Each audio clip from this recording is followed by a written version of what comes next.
नमस्कार प्रिय मित्रों, मैं दीपेंद्र शुक्ल अपने YouTube चैनल प्रिसाइज ज्योतिष बाय एस्ट्रो दीपेंद्र शुक्ल में आप सभी का बहुत बहुत स्वागत करता हूं। दोस्तों, जैसा कि हमारी कई दिनों से नक्षत्र विशेष को लेकर चर्चा चल रही है, परसों मैंने आपको जानकारी दी थी कि नक्षत्र बेसिकली होते क्या हैं, कैसे काम करते हैं, उनका बेसिकली हमारे जीवन में रोल क्या होता है। कल हमने आपको एक बहुत इम्पॉर्टेंट नक्षत्र, जिसको मूल नक्षत्र कहते हैं, उसके बारे में विस्तृत जानकारी दी। कई लोगों के फ़ोन कॉल्स भी आए, कई लोगों ने व्हाट्सएप पे मैसेज भी किए। मुझे बहुत खुशी हुई कि कम से कम लोग देख रहे हैं, सीख रहे हैं, समझ रहे हैं। मैं उन सभी का दिल से आभार व्यक्त करता हूँ। ऐसे ही आप लोग देखते जाइए, सीखते जाइए। 100 दिन में आप एक अच्छे ज्योतिषी बन जाएंगे। किसी दूसरे का भला ना सही तो कम से कम अपने परिवार और अपनी कुंडली देखने के लायक तो आप हो ही जाएंगे। इसी क्रम में दोस्तों, आज हम पहुंच गए हैं एक दूसरा इम्पॉर्टेंट नक्षत्र, जिसके चलते आदमी काफ़ी भयभीत हो जाता है। कई लोग तो कई आचार्य ऐसे होते हैं जो ज़बरदस्ती का एक टिटिम्बा बना देते हैं, कि लोगों को डरा देते हैं। तो मेरा काम है कि मैं उसी डर से आप लोगों को बाहर निकालूं और शास्त्र क्या कहते हैं, शास्त्रों में वर्णित क्या है, इस बारे में आपको सही जानकारी दूं, ताकि आप लोग किसी प्रकार के वहम में कतई ना पड़ें। दोस्तों, आज का जो विषय है वो है पंचक। निश्चित रूप से आप लोगों ने अपने जीवन काल में कभी न कभी पंचक या पाचक करके नाम जरूर सुना होगा। पंचक वो नक्षत्र होता है जो हमारे 27 नक्षत्रों में अंतिम के जो 5 नक्षत्र हैं। कहाँ से? पहला धनिष्ठा, फिर शतभिषा, फिर पूर्वा भाद्रपद, फिर उत्तरा भाद्रपद और 5वां रेवती। रेवती अंतिम नक्षत्र है। अच्छा, इसमें भी कंडीशंस हैं। नॉर्मली तो आदमी बोल देता है कि 5 नक्षत्र, लेकिन वस्तुतः ये 4.5 ही नक्षत्र हैं। क्यों? क्योंकि धनिष्ठा नक्षत्र के जब 2 चरण बीत जाते हैं, उसके उपरांत पंचक शुरू होता है। या दूसरे शब्दों में ये कहें कि चंद्रमा का भ्रमण काल जब कुंभ और मीन राशि पर पहुंच जाता है या होने लगता है, वहां से पंचक की शुरुआत होती है। अब पंचक को लेके समाज में एक भय क्यों व्याप्त है? आज उसी भय को तोड़ने के लिए मैं आपके सामने उपस्थित हुआ हूँ। कॉपी पेंसिल लेके बैठ जाइए, बहुत ध्यान से सुनिए। कोई चीज समझ में ना आए उसको प्रॉपर नोट कर लीजिए। दोस्तों, पंचक जैसा कि उसका नाम है, वैसे ही उसका फल भी है। क्या है? पंचक निश्चित रूप से बुरा नक्षत्र होता है, लेकिन ऐसा भी नहीं कि पंचक अगर लग जाए तो आप कोई भी काम नहीं कर सकते। बहुत से ऐसे काम हैं जो आप पंचक में कर सकते हैं, वो बहुत अच्छा फल देंगे। पंचक का बेसिक अर्थ ये होता है कि जो काम आप कर रहे हैं या आपके परिवार में हो रहा है, वो 5 बार होगा। उसकी आवृत्ति जो है वो 5 बार होगी। अब जो डेवलपिंग चीजें हैं आपके जीवन में, उनको आप करिए, कोई बुराई नहीं। वर्जित केवल 5 चीजें हैं।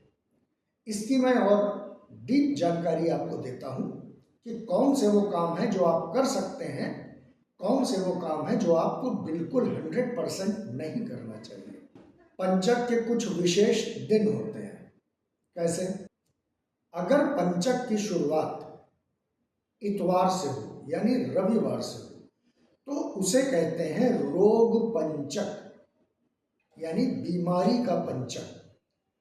इस कंडीशन में क्या होता है कि अगर परिवार में उस समय कोई भी व्यक्ति बीमार पड़ गया है, तो वह व्यक्ति कम से कम 5 दिन तो लेगा ही ठीक होने में।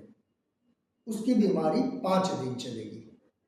और उस रविवार से शुरू हुए पंचक में किसी भी प्रकार की यात्रा नहीं करनी चाहिए, ये वर्जित है।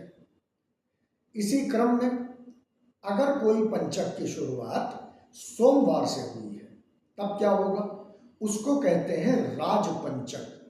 अब राजपंचक बहुत अच्छा होता है। कैसे? राजपंचक अगर किसी को मिलता है तो वो कतई ना घबराए। उसमें आप किसी भी प्रकार की फाइनेंशियल डील कर सकते हैं, उसमें आप किसी भी प्रकार की अचल संपत्ति यानी प्रॉपर्टीज खरीद सकते हैं, गाड़ी, वाहन, कोई भी चीज़ ऐसी जो बहुमूल्य हो उसे आप खरीद सकते हैं। इसके उपरांत अगर मान लीजिए आपको कोई सामाजिक पद मिल रहा है, मान लीजिए जैसे कोई सभासद या पार्षद का इलेक्शन जीत गया और उसको शपथ ग्रहण समारोह में जाना है तो वो सब शपथ ले सकता है। कोई मंत्री बनाया गया है, नियुक्त हो रहा है, तो उसको मंत्री पद की शपथ ले लेनी चाहिए। यानी ऐसे काम जिनमें आपकी बढ़ोतरी सुनिश्चित हो, आगे चल के उसमें आपको बढ़ना हो, वो काम आप राजपंचक में कर सकते हैं। राजपंचक बहुत शुभ होता है।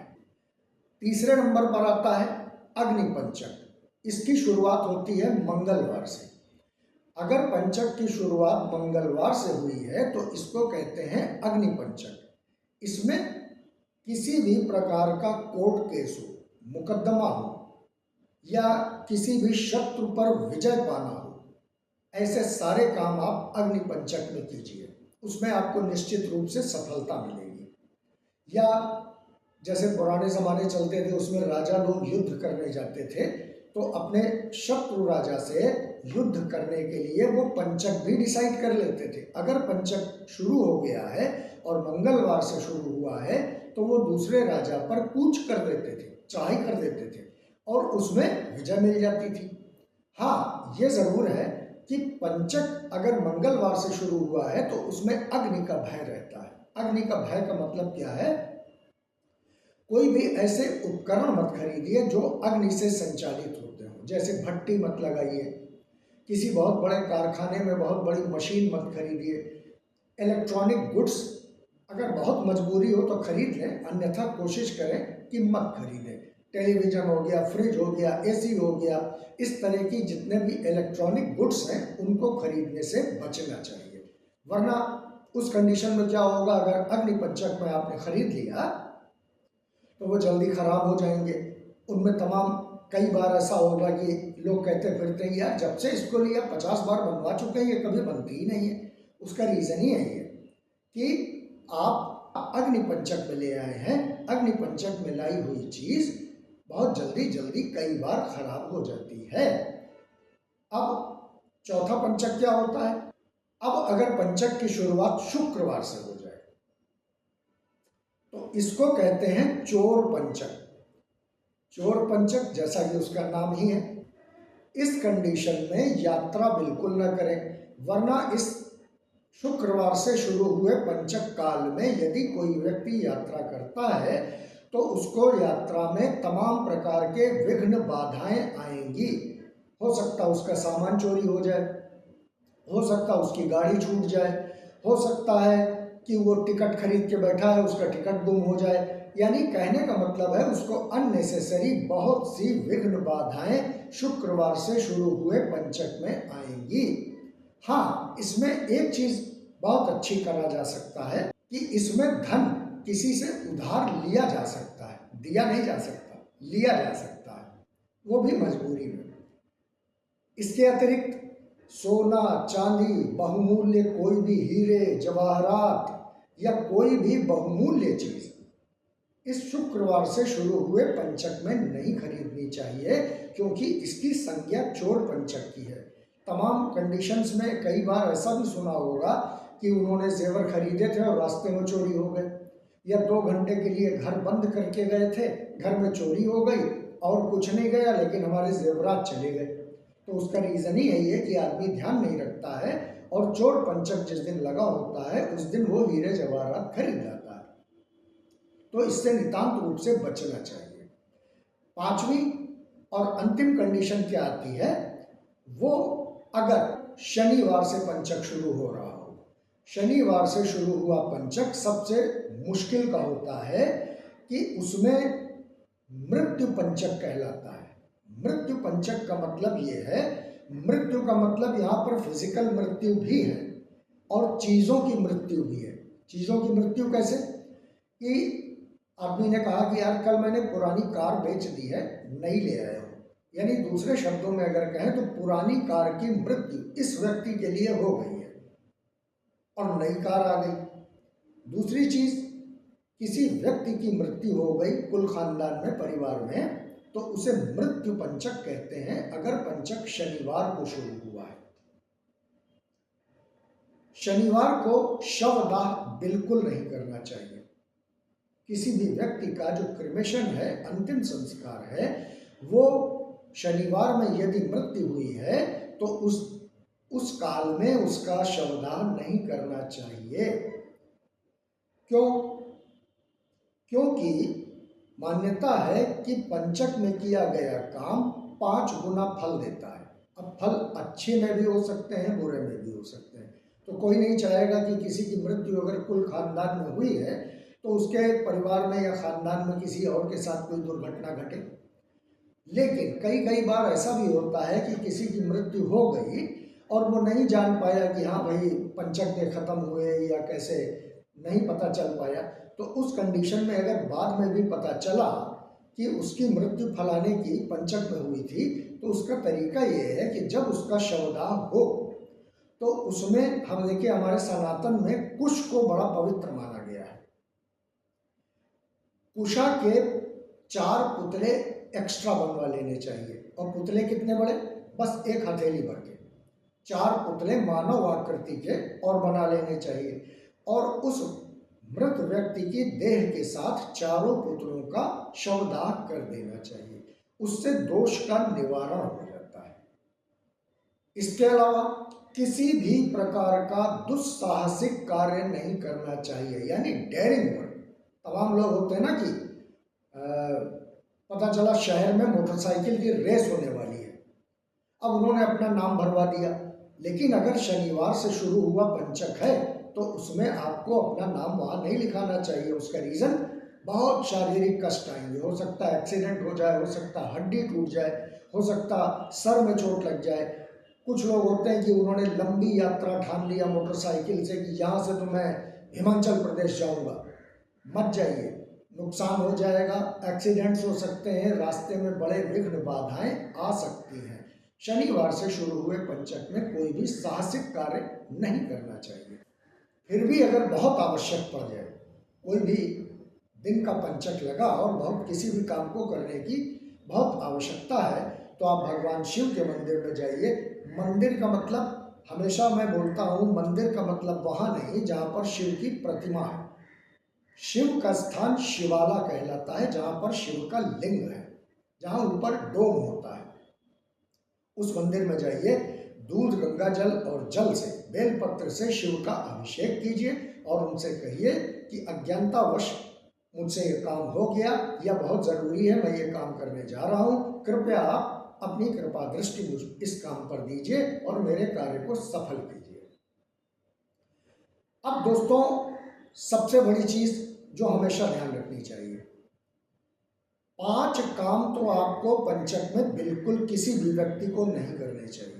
पहली चीज़, खटिया नहीं बुनानी चाहिए।